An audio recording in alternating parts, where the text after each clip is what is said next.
मोदी जी ने वो कीर्तिमान स्थापित किया है जो इस देश के 14 प्रधानमंत्री उनसे पहले नहीं कर पाए हैं। इस देश के 14 प्रधानमंत्रियों ने कुल मिलाकर मात्र 55 लाख करोड़ रुपए का कर्जा लिया।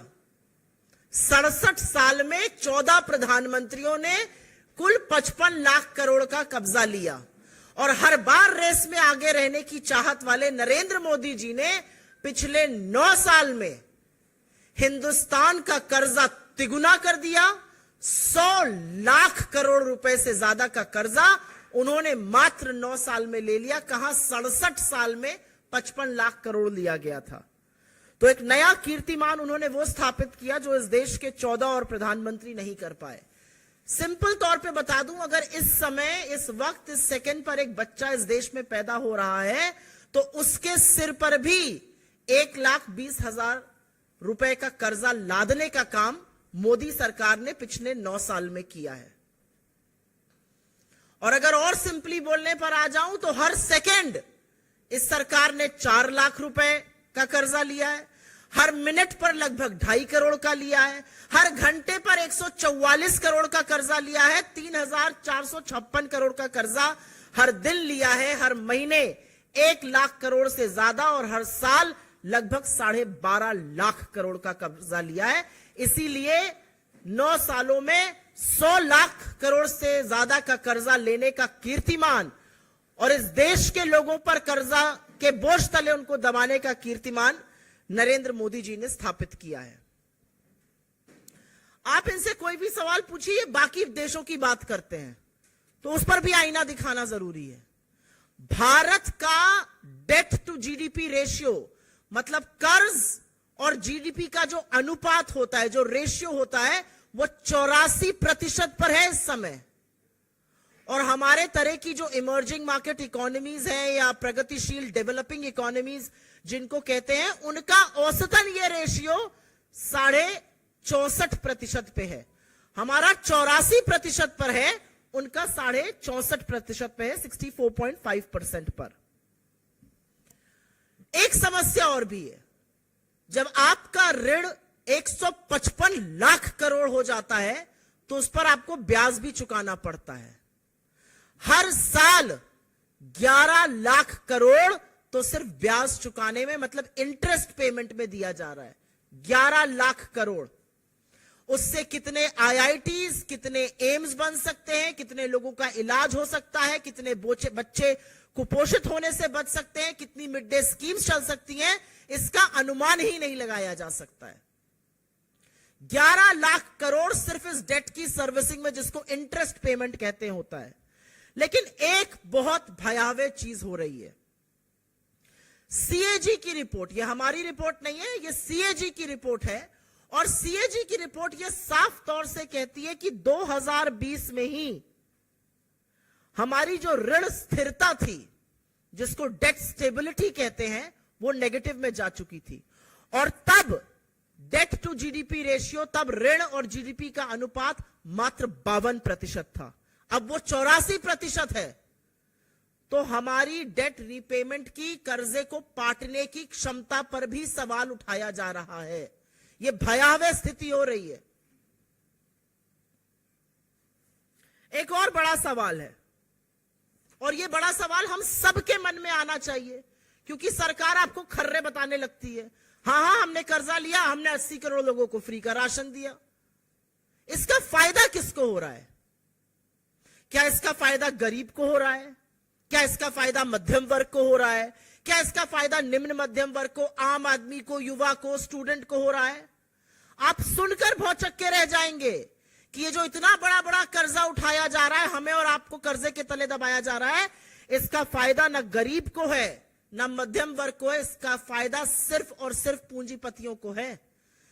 इस कर्जा लेने के दौरान 23 करोड़ लोग गरीबी की सीमा रेखा से नीचे चले गए। 83% लोगों की आय कम हुई। 11,000 से ज्यादा तो लघु मध्यम उद्योग, जिनको एमएसएमई कहा जाता है, वो पिछले साल ही बंद हो गए। लेकिन जो अरबपतियों की संख्या 2020 में 102 पर थी, वो जरूर बढ़ के 166 पर पहुंच गई। तो इसका फायदा भी सिर्फ और सिर्फ धन्ना सेठों को, अमीरों को और मोदी जी के परम प्रिय मित्रों को हो रहा है। अब दूसरा सवाल उठता है, ठीक है उनको फायदा हो रहा है, भाई वो तो part of India growth story है। अगर मोदी जी की सुन लीजिए, हमारा आपका क्या योगदान है, हम कुछ नहीं करते हैं, वो 10% लोग बहुत कुछ करते हैं। लेकिन सत्य उससे विपरीत है, क्योंकि ना वो भारत की विकास दर में अपना योगदान दे रहे हैं, ना टैक्स दे रहे हैं उतना। टैक्स वसूली हमसे, आपसे, गरीबों से, निम्न मध्यम वर्ग से करी जा रही है, कर्जा हमारे ऊपर लादा जा रहा है और सारा का सारा लाभ पूंजीपतियों को मिल रहा है। और इसीलिए जो दूसरा एक मुद्दा है पिछले 9 सालों का, एक तो है कि कर्जा तिगुना कर दिया, 100 लाख करोड़ का कर्जा उठा लिया 9 सालों में, और दूसरा एक है जो ये कहेंगे और कहते कहते थकते नहीं है, टैक्स कलेक्शन भी तिगुना हो गया, टैक्स कलेक्शन भी तिगुना हो गया। इससे ज्यादा वाहियात, इससे ज्यादा बड़ा कुतर्क और इससे ज्यादा नैतिक दिवालियापन का कोई और बयान और शर्मिंदगी का ये सरकार दे नहीं सकती है, क्योंकि इसकी भी असलियत सुन लीजिए, और ये असलियत सुननी और समझनी दोनों जरूरी है। जो भयावह आर्थिक असमानता है इस देश में, उसका नतीजा है कि जो सबसे निचला 50% इस देश का तबका है, अगर इस देश की आबादी को 2 हिस्सों में बांट दिया जाए, 50% अमीर और 50% सबसे निचला तबका, तो जो 50% सबसे निचला तबका है वो जीएसटी कलेक्शन का 64% पैसा दे रहा है। सबसे गरीब 50% जीएसटी का 2/3 से ज्यादा पैसा दे रहा है, 64%। मध्यम वर्ग 40% जीएसटी का पैसा दे रहा है। लेकिन क्या आप यह सुनकर भौचक्के रह जाएंगे कि जो 10% लोग जिनके हाथ में हिंदुस्तान के 80% संसाधन और संपत्ति है, वो मात्र 3 से 4% समूचे जीएसटी कलेक्शन का पैसा दे रहे हैं। सबसे गरीब 50% इस देश की जनता सारे जीएसटी का 64% दे रही है। उनके पास इस देश की मात्र 3% संपत्ति है, और जिन 10% की इस देश की 80% संपत्ति पर कब्जा करके बैठे हैं, वो मात्र 3% जीएसटी कलेक्शन का दे रहे हैं। क्योंकि एक बात साफ है, और ये पानी की तरह साफ है, कि आटा, दही, दवाई, पढ़ाई, इन सब पर जीएसटी लगाकर जो वसूली सरकार कर रही है, उसका खामियाजा तो गरीब आदमी को भुगतना पड़ रहा है, उसका खामियाजा तो मिडिल क्लास को भुगतना पड़ रहा है। धन्ना सेठ तो सब मस्त है, लेकिन सरकार सब कुछ जानते बूझते हुए भी सिर्फ और सिर्फ छुपाने पर तथ्यों को तुली हुई है। ये सारी चीजें कोई आइसोलेशन में नहीं हो रही हैं। इन सारी चीजों का अर्थव्यवस्था पे प्रभाव पड़ रहा है। हिंदुस्तान की अर्थव्यवस्था का सबसे इंपॉर्टेंट जो पार्ट है वो कंजम्पशन, मतलब उपभोग होता है। हमारा उपभोग जीडीपी का 61.1% था वित्तीय वर्ष 2022 में, वो गिरकर 60% पर आ गया है अभी हाल ही के जीडीपी डेटा में, जिसको लेकर ये कसीदे पढ़ रहे थे। ये बहुत बड़ा भयावह स्थिति है कि देश के लोग गरीबी के चलते, महंगाई के चलते, टैक्स वसूली के चलते कम कंज्यूम कर रहे हैं, कम उपभोग कर रहे हैं। यह गरीबी का सबसे बड़ा सूचक होता है। और आपकी जानकारी के लिए हमने इस मंच से पहले भी साझा किया, अभी भी साझा कर देते हैं, वसूली तो आप ही की जेबों से हो रही है, डाका तो आप ही के पर्स पे पड़ रहा है, आप ही के घर के बजट पर पड़ रहा है। इस देश में अगर परचेजिंग पावर ऑफ रुपी की पैरिटी से देखा जाए तो सबसे महंगी दुनिया की रसोई गैस भारत में बिक रही है, तीसरा सबसे महंगा पेट्रोल भारत में बिक रहा है, 8वां सबसे महंगा डीजल भारत में बिक रहा है। तो भैया अच्छे दिन किसके आए हैं? कहां है वो मायावी अच्छे दिन जो आ ही नहीं पाए हैं?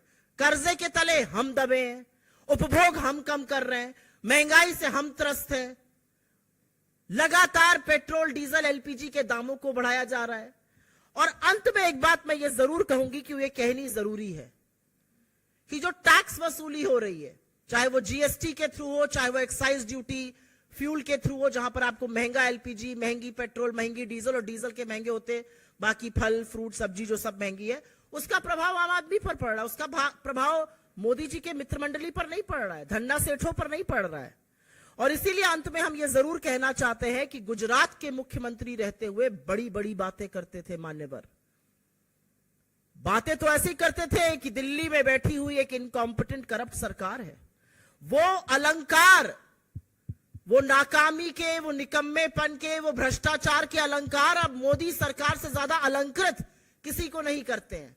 और इसीलिए हम इस मंच से मांग करते हैं कि इस देश को कर्जे के तरह दबाने के लिए, इस देश में टैक्स वसूली के चलते, इस देश में जो आर्थिक असमानता बढ़ी है, जो अर्थव्यवस्था पूरी तरह से ध्वस्त हो चुकी है, जो ना आप सुर्खियों से ठीक कर सकते हैं, ना आप व्हाट्सएप फॉरवर्ड से ठीक कर सकते हैं, उसको ठीक करने के लिए तो आपको आर्थिक प्रबंधन पर ध्यान देना होगा। लेकिन इस मंच से हम एक